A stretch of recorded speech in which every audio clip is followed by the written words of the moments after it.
To continue with this theme of how we put people in categories and discriminate against them and think that our opinion of other people is the reality of who they are, and through that generate a lot of hatred and prejudice and bias. Continue that theme we've been talking about. It's quite interesting to investigate how somebody becomes our enemy, okay? Because our normal way of thinking is somebody does something really awful and they're an awful person, and anybody who looks at them sees that they're an awful person, and so therefore it's completely justified in saying that they're an enemy, okay? Objectively, they're an enemy out there because objectively they're some kind of awful person out there. But if we look, you know, and really examine, how does somebody become an enemy? Yeah, because when we were born, everybody was neutral, right? We didn't know anybody when we were born. Then slowly our discriminating mind started, you know, pointing out people that we considered friends because those people were nice to us, okay?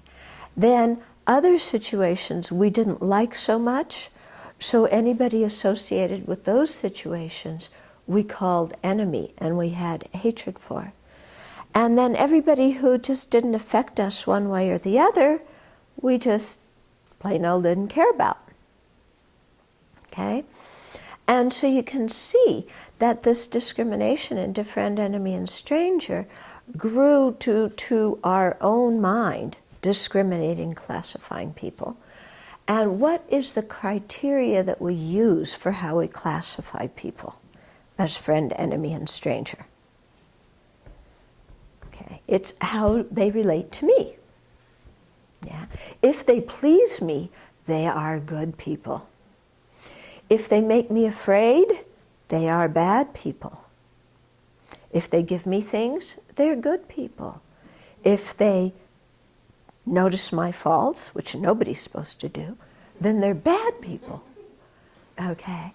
And so we discriminate these people completely subjectively on the basis of what they think of me. Because after all, we're the center of the planet. Not just the planet, the whole universe. Okay? And so when we really see, you know, how we put people in friend, enemy, and stranger class, when we really contemplate it deeply, we see how totally myopic it is, how totally subjective it is, you know? And also how somebody can go from one category to the other category just by a few words here and there. You know, somebody might be a very dear friend and then they say something you don't like, and then whether it's temporary or forever after, you throw them in the enemy category for a while because you're mad at them. Yeah. Then sometimes there's an enemy who you meet in a different situation where you are really dependent upon that person and they come through for you, and or you meet somebody who's an enemy and they happen to have an opinion that you agree with, so now they've become a friend. Okay? So when we really see it, this discrimination is totally based on our subjective, self-centered mind. Which is not really a valid criteria for establishing people as friends, enemies, and strangers, and for generating attachment, you know, disregard, and hatred in response. You know, it's just not very good categories. And the problem is that we think that how somebody appears to us is who they are from their own side. It's not. We have noticed one behavior, you know, interpreted it in a certain way. Assume that the sum total of who that person is that one behavior. and then use that as a rationale to hate them from now until eternity, or to fear them from now until eternity. And it's really ridiculous and causes so much suffering, doesn't it? Yeah, so much suffering. And what's very interesting is, you know, if we notice a bad quality in somebody, if their bad quality is aimed at us, like let's say there's somebody who talks behind people's backs and criticizes them behind our backs.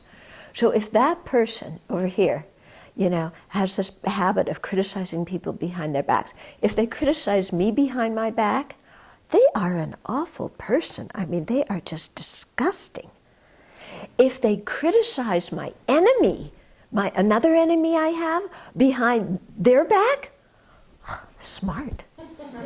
Good going, you know. You better let everybody know how bad that other guy is.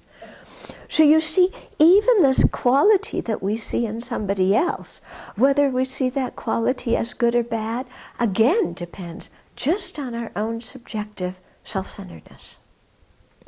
Okay? So especially, you know, to look at a whole group of people like we've been talking about and think that that whole group thinks alike and that from their own side they are inherently existent enemies that have, and their being enemies has nothing to do with my self-centeredness and nothing to do with, you know, my subjectivity. That's completely wrong conception, isn't it? Okay? And so here we are blaming them for having wrong conceptions, but we're the one with the wrong conceptions. Okay? So something quite powerful to think about here. To actually make an effort to go and get to know them and talk to them, and then you may find out they're completely different, you know, and that all that other stuff you've been spinning around is just created by our own mind.